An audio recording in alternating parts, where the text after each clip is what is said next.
Ladies and gentlemen, fellas, welcome into the Monday NBA breakdown video. And what we have here is a 10-game slate, pretty massive slate.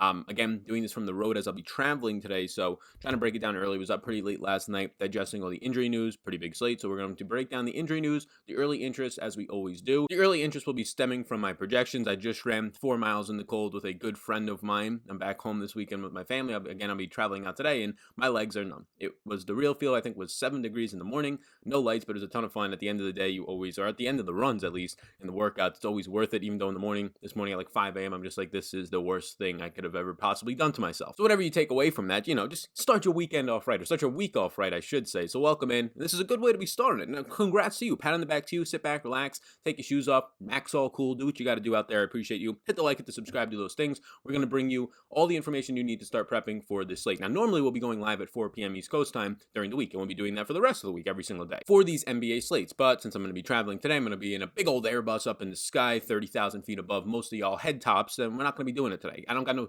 Wi-Fi up there. And actually, we might have some Wi-Fi, so imagine me streaming from an airplane. The guy next to me would be like, what is this man about to do on this plane? But I don't think we'd have good enough Wi-Fi to support all the fellas and the ladies and the gentlemen hopping in. So like, subscribe, all those things. The video is brought to you, as always, by Super Draft, a multiplier format. I have projections for Super Draft down below for all the sports that I do cover, so you can check those out if you would like to. NBA, PGA, MMA, now NFL, as we just have the Super Bowl left, sadly. Pretty a bum weekend if you are a Packers fan like myself out there, but just know that it's just fandom. Fandom's a silly thing. Those people that are watching don't really truly care about you. Even if they say, yeah, we feel for the fans, they don't truly care about you like the next day. So you don't have to get too invested in them. Just know, it doesn't really impact your life all that much, or at least it shouldn't impact your life. But we have all that stuff down below. I'm excited to really just start diving deeper into the NBA day by day now. Every single day, these breakdowns and live streams coming out since the NFL is basically over. We don't have to prep for that this week, so a lot of times to dive even deeper than I already am. So excited for that. If you want to join Patreon and get even more advanced tools and stuff like that, it's down below, including the Super Draft stuff. It's a multiplier format on Super Draft. Tons of people are winning. I was getting screenshots last night from successful NFL and NBA weeks. So contest selection is what everybody in the Discord, we've been preaching that now, honestly, since I started, but even more trying to hop on contest selection these past couple of weeks and months. Somebody just took down a top 5 finish for over $1,500 on Super Draft, and it was just mainly because of contest selection and trusting the projections and really just consistently playing and getting that edge that you have on Super Draft and actually getting to realize it by playing a decent amount of slates. So if you use my code SAL, just my name, pretty simple, you go over there, you type in SAL, they say, hey, you came from SAL, we're going to give you a free money bonus up to $1,000 Ruskis in a slow drip format. So that's SAL to let them know that you came from me. And the competition is always going to get more strict and more difficult as their prize pools increase, so you might as well get in now while it's still some pretty soft competition. So we started off in Boston right now, where Kemba Walker is going to rest today, right? They've been upping his minutes, but now he's going to rest, and that normally would look like a fantastic spot for Jaylen Brown, except who missed yesterday, Jason Tatum, is expected to play today. So some things can change. If Jason Tatum doesn't play today, well, then Jaylen Brown, just looks like a fantastic lock city option at 35 minutes and like probably a 1.4 fantasy point per minute projection. But with Tatum returning for COVID today, we'll see if he's limited at all. Again, it's not an injury. It is just a health thing. Maybe there's some conditioning issues. If he hasn't played in a couple weeks, they don't give him his normal 35 minutes and only 30 minutes of play. But either way, Kemba Walker is going to be out today and Jason Tatum is returning. Keep in mind that Peyton Pritchard is also doubtful. He's probably going to miss a couple weeks now as well with his own injury. So they're kind of depleted at guard. No Kemba, no Pritchard. They might have to dip into some Javonte Green, some Carson Edwards. Obviously, Marcus Smart probably sees a bump as well here. But with Kemba off the court so far this season for Boston, you're seeing a 1.3, basically a 1.3 fantasy point per minute production for both Jaylen Brown and Jason Tatum. But the sneaky thing is that Marcus Smart is seeing a 20% usage rate, about a fantasy point per minute at 0.95, and a 25% assist percentage actually leads this team when Kemba's off the slate. So all the guys look good, but Marcus Smart probably looks like the best option when Kemba Walker is not on the court, just because he basically takes on that role as a main assist guy and a point guard with a fantasy point per minute production. Heading over to Chicago now, you've been seeing some Daniel Gafford minutes, but nothing crazy. Laurie getting more minutes at the 5. Eventually, it's going to pay off for a 40-point night. It just hasn't been there. He's been playing massive minutes, 36 in the last one, and a lot of those at the center position. Wendell Carter doubtful with the quad. Just track that. You have Derrick Rose is going to be out today for Detroit. Now, Derrick Rose, it's never a fantastic thing or never really like a major upgrade for anybody when Derrick Rose doesn't play, because he's not this former Derrick Rose who used to play, like 2 years ago, 30 minutes a game, or even 4 years ago, 34, 35 minutes a game, some games when he was playing for the Minnesota Timberwolves. But he's still playing like 22 to 26 minutes a game, depending on the game. So DeLon Wright, who has been priced up now to $5,500, would see a little bit of a bump there if Derrick Rose was off the court. So far this season, DeLon Wright with no Derrick Rose is averaging 0.87 fantasy points per minute. You'll see a little bit of a bump in the minutes for Wayne Ellington, guys like Sadiq Bey. It's nothing crazy there. Maybe DeLon Wright's the biggest beneficiary because he actually has a ceiling, but that's about it. LeBron is always going to be questionable. And then you get to Miami, who it seems like has been the team that's dealing with COVID issues the longest now, but it's not only COVID issues, it's actually like injuries along with that now. A neck, a thigh, a hip for some of the guys that are going to be out or questionable today. We have KZ being questionable with a knee. We have Chris Silva already ruled out. We have Tyler Hero already ruled out with a neck injury that's going to take some time. Mo Harkless is out with a thigh, and then Jimmy Butler remains out for just COVID protocols. So when you put all these guys off the court, and really just the higher usage ones and the guys who are playing a lot of minutes, mainly Jimmy Butler and Tyler Hero, when you take those guys off the court, yeah, it's going to look very good for some players. I mean, you have Bam Adebayo averaging 1.37 fantasy points per minute, coming off of one of the best games of his season so far. Yeah, Bam is going to be looking good. Guys who see extra bumps are Goran Dragic's averaging close to 1.1 fantasy point per minute. Kendrick Nunn's minutes continue to come up, and his playing time, his price tag as well, but it's still fine because he's averaging a fantasy point per minute with no Butler, no Tyler Hero out there. So as long as both those guys are out, yeah, you can trust Bam, you can trust Goran Dragic, you can trust Kendrick Nunn. And even though we've had a couple of games with this already, the price points are definitely coming up, but they're not anywhere near where they should be. Bam should be a $9,000 player. Goran Dragic should be probably around $6,500 to $7,000. He's appropriately priced. And Kendrick Nunn is also appropriately priced. So the insane value in those guys, it's not there anymore, but there's still some value to be had, especially if you can rely on 30 plus minutes out of all those guys, which is what I'm currently projecting for right now. Let's scroll down now so you can see basically the rest of the guys that are going to be on the screen right now. We can scroll past the Miami guys, and then we can get into the early interest. Minnesota, D'Angelo Russell's missed a couple of games now. He's going to be questionable with a quad injury. If he is out, just all the guards continue to see upgrades. Malik Beasley, Jared Culver, a bunch of other players. We haven't had a ton of minutes with both Towns and Russell off the court together, but there's been a decent amount, 178 minutes, the most minutes with both those guys off. Anthony Edwards is averaging about 0.88 fantasy points per minute, but the bigger thing is you would expect that to at least come up. I know he's a rookie, but he's seeing a 31% usage rate. It leads the team by far. Some other guys who are getting a lot of usage, Malik Beasley, that would make sense to you, averaging about a fantasy point per minute. Naz Reid, normally independent of guys like D'Angelo Russell, but directly benefiting from no Karl-Anthony Towns, continues to see over 1.1 fantasy points per minute with both guys off the court so far this season. And then the rest of that usage just sorts of balances out. 22% usage for Jared Culver. You have about a 17% usage for McDaniels. Interesting to watch Culver. Like, if you can get bigger minutes out of him, like 26 to 28, he's averaging with those guys off the court close to 0.9 fantasy points per minute. It's a smaller sample. It's a sample size of about 3 or 4 actual games, around 100 minutes, but it's something to point out. But the main beneficiary there, if both were to miss, would be Naz Reid, and continues to be the case without any Karl-Anthony Towns. But the bigger one would be Ricky Rubio. Ricky Rubio in 150 minutes now without D'Angelo Russell on the court has seen a 15% usage rate. That's not good, but that's going to go up, and he's averaged about a fantasy point per minute. The big one here, 35% assist percentage. His price point is still fair. We just saw him play 28 minutes and score about 28 fantasy points, average a fantasy point per minute. That is good to see. Finishing up with the injuries here, Al Horford is going to be questionable for a personal matter. He has continued to miss. If he is out, Isaiah Roby, you can fill him in for 26 to 28 minutes. He continues to look good. Aaron Gordon is questionable with a hip and a back injury. Gordon's minutes, similar to like midway through the season last year before the stoppage, when he was playing 36, 38 minutes a night, and he was damn near a $9,000 player at some points. His minutes, if he's going to be out there and healthy, and there's no minutes limitation because of his injuries, $7,600 is honestly a decent price point. Not great, but he did just miss yesterday for Sunday's game. If Aaron Gordon misses again, it's probably Gary Clark. They just played yesterday. Gordon did not play, and you saw Gary Clark start in a close game, closed out the game, played 33 minutes. Kem Birch played like 19 minutes off the bench, didn't close out the game. The guys who closed out the game were basically the starters, and then you ended up seeing also Terrence Ross close out the game over James Ennis, mainly just for scoring purposes. So Gary Clark, the main beneficiary if there's no Aaron Gordon. Probably not somebody who stands out all that much. I think we have some other decent value options on the slate. Joel Embiid is questionable with the back. You know what to do if he's not in there. Dwight Howard looks good. Ben Simmons gets a big bump and a reduced price point in the low 8K range. You have also Tobias Harris price point dropping as he settles back down to earth. I like Joel Embiid a lot today. He's been playing out of his mind. He has a quality matchup against Detroit where it's going to be basically Mason Plumlee that's going to be trying to stop him out there. And the final guys here are the Toronto guys in Siakam and Lowry, who are both dealing with some kind of nagging injuries. A toe injury for Lowry, he's missed a couple of games. Siakam, same thing, but the knee injury now. So we'll see if they end up playing on the second night of the back-to-back or if they just get extended rest here. I mean, you saw the starters just play massive minutes, and you got to see Stanley Johnson both start and close out the game. He played 31 minutes in that game. You also saw Fred VanVleet play 40 plus. You saw OG Anunoby and Norman Powell. Norman Powell playing for about 37. OG Anunoby playing about 40. OG Anunoby just goes off for 50 points. All these guys are in play if both guys miss. If it's just Kyle Lowry missing, I like Fred VanVleet. I like Norman Powell. If it's just Siakam missing, well, if Stanley Johnson starts again, I like him. If you can expect 28 plus minutes and they trust him to close out close games. If they both miss, well, more power to you for all these guys, right? You've seen Aaron Baines actually play some minutes, which cut into what Chris Bouchard was doing, playing just 21 minutes in that game. But if they both end up missing, yes, Powell and Lowry and Johnson I probably prefer over OG just price point wise. But let's get now into those early interests so we can discuss them. So we head our way over to the early interest where I got a lot of names for you. I got about 20 names for you on this 10 game slate right before I get on this Airbus up in the sky today. So be sure, do me a favor. This is the first time finding me. Let me know in the comments. I appreciate that. Hit me with the like button, big old subscribe button, and the big old booty thing that we're pushing right now is hitting that notification bell so that you're notified of when we go go live for the NBA streams, live for PGA, live for anything that goes up on this channel. I appreciate you a ton, because I always get comments about people not being able to join the live stream, so that's the easy way to get it. You get a little bit of a notification bump, and you're like, all right, I'll just go in quick and ask this question that I got. I ain't got to pay for a paywall. Just ask one simple question. You just get right there. There you go, right? We're here to help you for free, trying to give away as much value as possible, right? Value is the best way to enhance your content, giving value to your community, right? So that's the whole point of it. So as much value as I can give to people in a beneficial way, in a constructive way for people, that's all I want to do. So if you hit the notification bell, I think we can bring more value to you, bring more value to this channel, because it brings more people to the channel. So we'll start it up top with Boston. It's going to be interesting, right? I assume, based on they said that he's expected to play, Jason Tatum is playing today. So let's do this. Let's see what happens this year when there's been no Kemba Walker out there, but Jason Tatum has been on the court. What does that do to this team?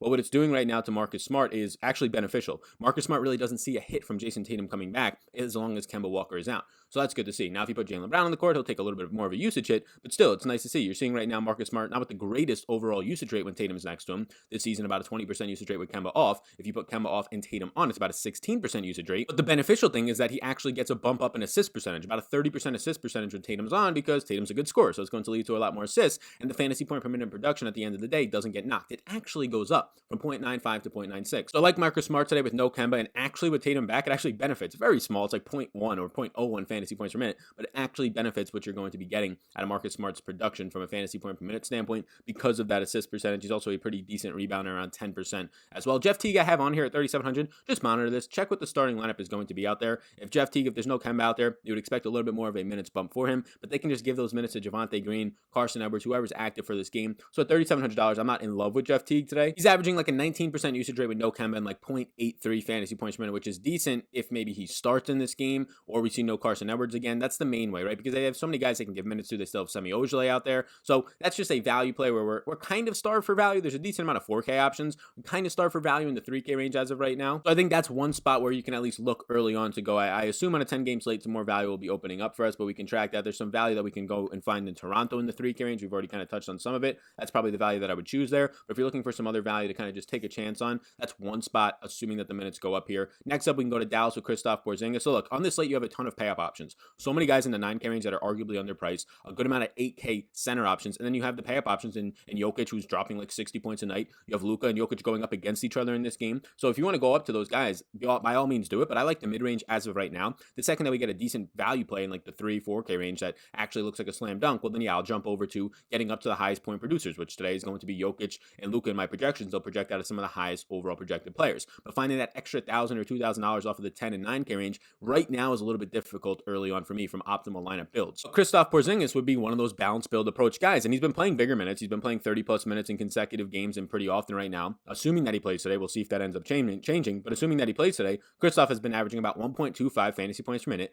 Last year when he's really getting in the groove of thing, that actually got closer to like 1.3 fantasy points per minute. So these guys are massive producers. The two main guys on the team is Christophe and Luka, and we know that, and that's kind of showing in what they're doing from a fantasy point per minute standpoint. You're getting about 3 blocks per 100 possessions, which is just giving you a little bit of a bump right now. You're getting the 25% usage rate. Christophe's, assuming that we can project him for over 30 minutes in this game, assuming that he's out there, I like the matchup for him at $8,200. And then Jalen Brunson. Jalen Brunson has been continuing to start. He's been continuing to play 28 plus minutes, and those minutes for a good fantasy point per minute producer are nice to see. Jalen Brunson averaging 0.93 fantasy points per minute. He's still eking out over a 20% usage rate on this team, even playing alongside Luka for a lot of the time, and he's getting a 24% assist percentage. Brunson is a very aggressive player, which is going to help you in fantasy reasons, right? He's getting to the free throw line a ton based on how often he's been playing this year, which has not been all that much, right? Josh Richardson being out is helping him getting to the starting rotation, him coming back from his own injuries and health issues as well. So Jalen Brunson at $4,700 looks pretty good. The problem is that he's aggressive, so he can get into foul trouble as well, and he also turns the ball over at a very high clip. He has a turnover rate this year close to 12%, which is a little bit higher than you would like, right? That's a percentage paired with some foul trouble that can get you kind of benched out of a game. So he's by no means anywhere near a lock, but for a guy that's going to play 28 or 30 minutes,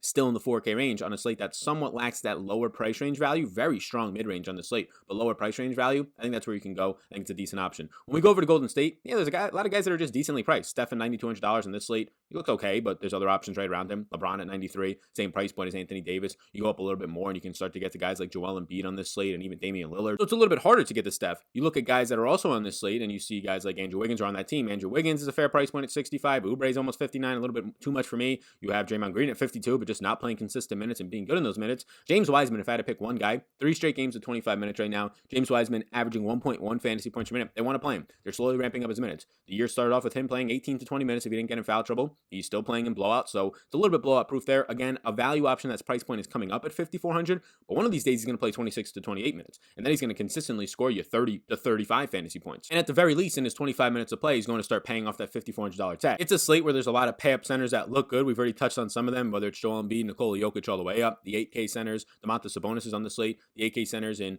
Vooch, who's been killing it at this point. It might not have Aaron Gordon. You still have Drummond on the slate, so it's a little bit of opportunity cost there to go to James Wiseman as value on the slate, wasting, or not wasting, but kind of wasting a center position. So it's a little bit more difficult to get there. Golden State as a team right now, probably not looking all that great to me. If you're looking in the 9K range, I like Joel Embiid probably the most in the slate, and we're about to get there. Outside of that, though, LeBron, he's questionable as he always is right now with this ankle injury, but just keep an eye on this. Cleveland has been pretty good. If you're trying to look at games where he's going to really show out, it's going to be games that are closer, but also games where there might be some emotional ties as well. We've seen that in the past when he's gone up against the Miami Heat, and also this Cleveland Cavaliers team with no fans in the stands might not be as much of a big deal. But he's only $9,300, which is a big thing. If LeBron goes out there and you can get more than 30 minutes of play and you can get closer to 34, 35, this Cleveland team playing very good right now. This Cleveland team just beat the Brooklyn Nets twice when they were at basically full strength or pretty close to full strength. So yeah, if LeBron goes out there and it's a close game based on how Cleveland's defense has been, and you get 35, 36 minutes out of LeBron, it's hard for him to not pay off a $9,300 salary. It's just a matter of does he beat out Steph and his teammate Anthony Davis in that price range and Joel Embiid. I'd prefer Embiid if he's in, but it's hard to ignore LeBron, and then the lower 9K range, that's where I would end up going. Now Miami, we already talked about Miami.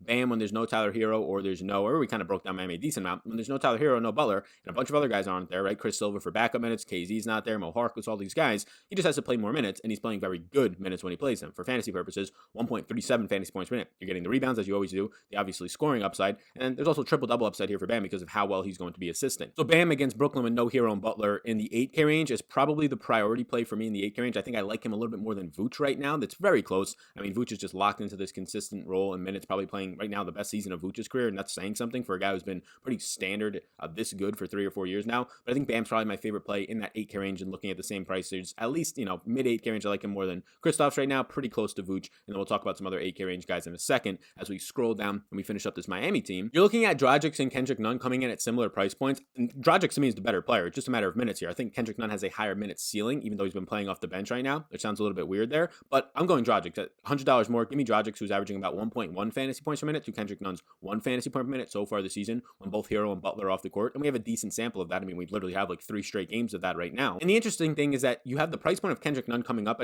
as he plays well, and maybe even a little bit over his head, while Goran Dragic's price point is dropping as he's just been playing a little bit not well, but the minutes are there, 30, 31, 32 minutes. So what that means is you're getting a buy low spot on Dragic. I don't think you're buying at the tippy top price point of Kendrick Nunn. I'm not shocked to see Kendrick Nunn at $6,400, $6,500 if he keeps playing like this for another game or two, but I think he's playing a little bit over his head. If they're the same price point right now and you're getting to buy low on Dragic and he hasn't been having those good games, he's actually been playing pretty poorly in his minutes, at least for what we know and usually are going to expect out of Goran Dragic. Yeah, give me Dragic at 62. Nunn's in play, but if you're choosing one of them, very same price range, same exact team, I'm probably going to Dragic more so than Nunn. We go down now to Minnesota, and if Naz Reid stays out of foul trouble, Naz Reid is going to play 25 plus minutes and probably closer to 26, 27 minutes for Minnesota. No Karl Anthony Towns. It only gets better for his assist percentage and overall scoring opportunities, just volume-wise, if there's no D'Angelo Russell out there as well. Naz Reid averaging over a fantasy point per minute so far this season. He's only averaging 22 minutes per game, but that's taking in the entire season when Karl Anthony Towns is out there as well. So it's going to be closer to like 25, 26. If he stays out of foul trouble, there's the upside for even 27, 28. So he's going to be in play for me. We scroll down now to OKC. OKC has some decently priced players today, and it's really going to be dependent a little bit on injuries. So not pictured here is George Hill, who just came off of one of his better games for 30 points. I think he'll be looking like a pretty decent value. He's still locked in this 4K range for whatever reason. I don't have him pictured here on the screen, but George Hill's an okay value play if you want to get there. Expect 25, 26 minutes, expect close to a fantasy point per minute,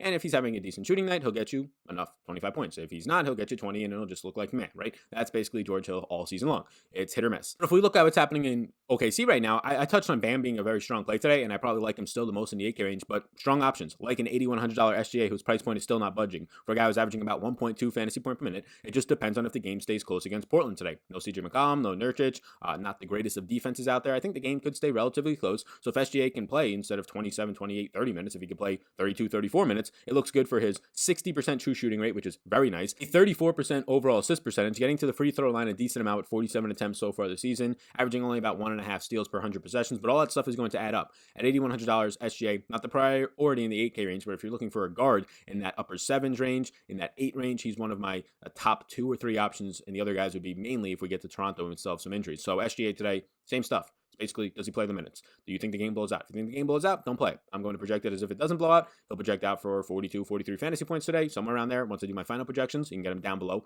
Patreon.com/Sal_Vetri_. What are you waiting for? Check them all out. Get yourself a little bit more education, a little bit more tools and analysis to take it to the next level out there. Doing it all by myself right here. If you want to support the local small business, your internet small business friends, I'd appreciate it. But if you don't want to, whatever. But if you want to, down below. Patreon.com/Sal_Vetri_. Isaiah Roby would be the next guy. If Roby stays out of foul trouble, something that he hasn't been doing all that much this year, you're getting fantastic usage with no Al Horford. So this is only if there's no Al Horford. Roby's yet again going to look like one of the best value plays. He'll project out for 27 minutes of play today. He's averaging about a fantasy point per minute. He's averaging right now a 20% defensive rebounding rate, a 17% usage rate for a center. Is very good to see. The ceiling games aren't there as much for him because they really do want to keep playing Mike Muscala for whatever reason, 20 minutes a game. So they're kind of splitting those minutes. So his ceiling is like 28 minutes, it seems, at this point. And if he gets in foul trouble, it's bad. It's like 20, right? So Isaiah Roby, there's flaws to him at this price point of $4,600 for sure. But he's at least a player that you can put into a couple of different lineup spots. And he's a value play in the 4K range where we don't have much of that on this slate. So I think Isaiah Roby is at least a quality value option right now. We now get to Vooch, and this is why the mid-range is pretty good today. Yes, there's fantastic payoff options if we get a little bit more value. But if you wanted to play like Vooch and Bam and start your lineup there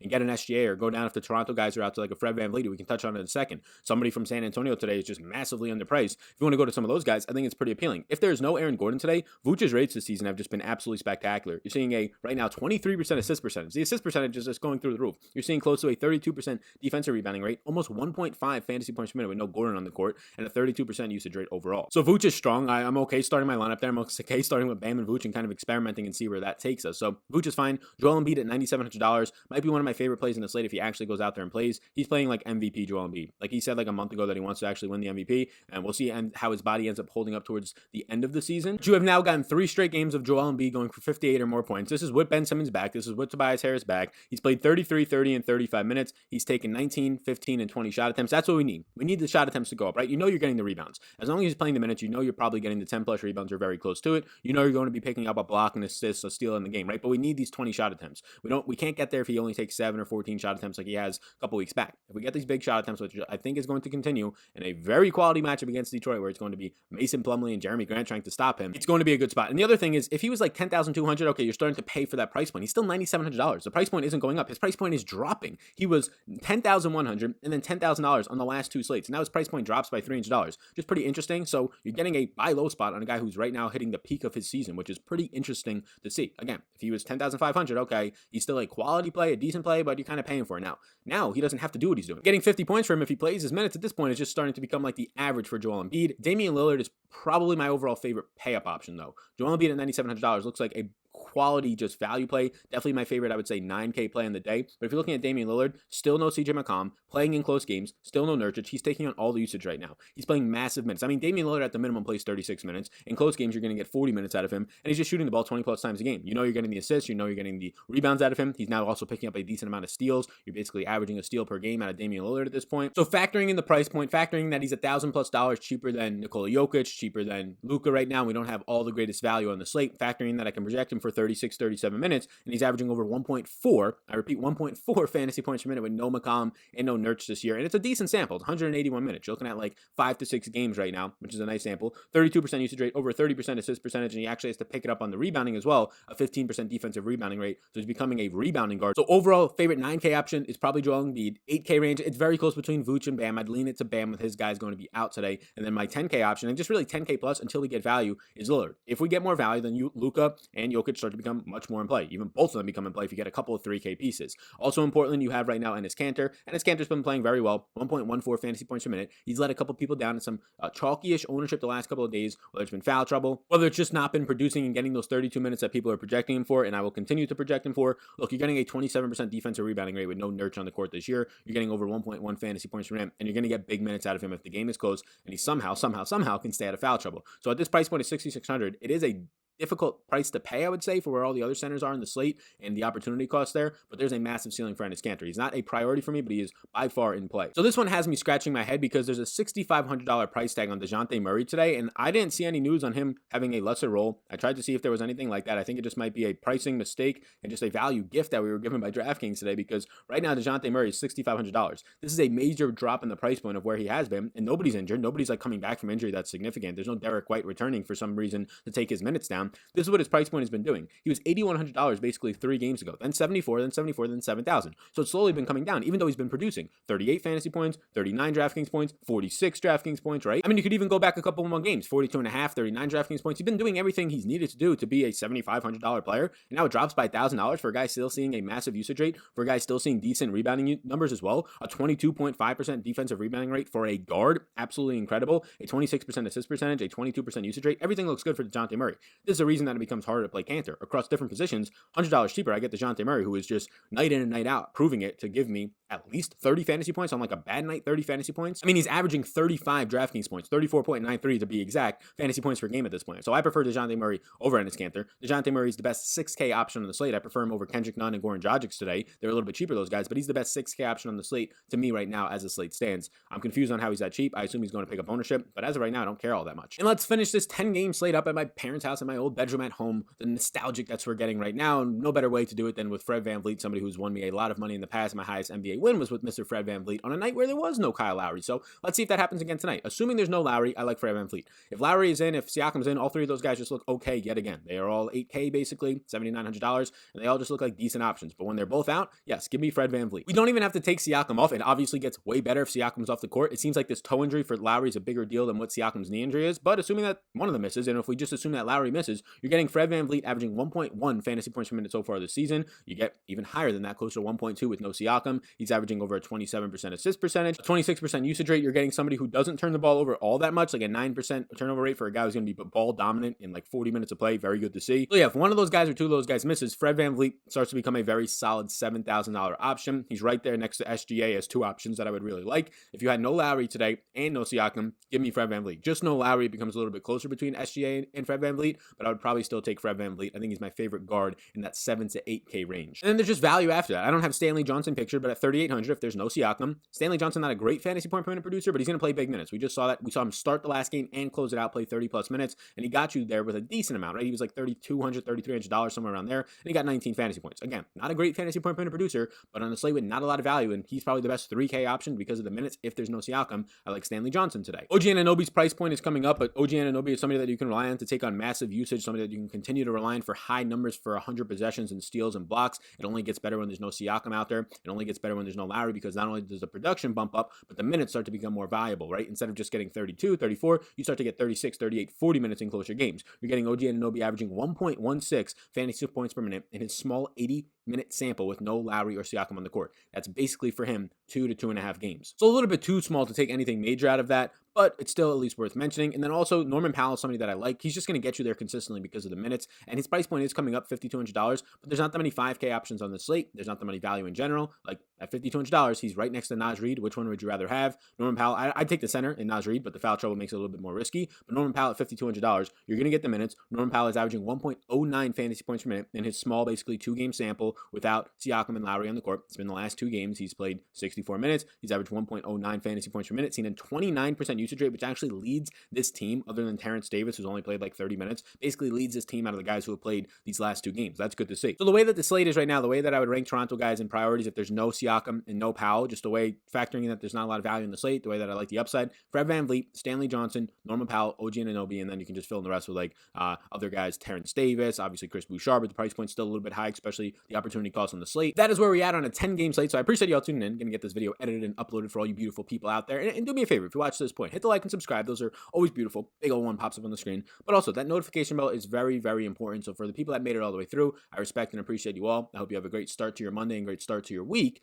Thank you for tuning into this channel. Like, subscribe before you go. Check out Patreon down below for my NBA projections, a bunch of other sports, MMA content, tools, and analysis, right? Projections, rankings, ownership for some sports, a ton of stuff. Super Draft Projections, a sponsor of this show. Be sure to show them some love. Promo code SAL, free money bonus up to $1,000 Rooskies in a slow drip format. I'll see you all in the next one. We will be back tomorrow for more NBA, PGA this week as well. We'll be breaking down some of that. And then we will be back live tomorrow at 4 p.m. Not today, I'll be traveling, but live tomorrow at 4 p.m. East Coast time to be breaking down the slate as well. So thank you so much. Appreciate you, and I'll see you all in the next one.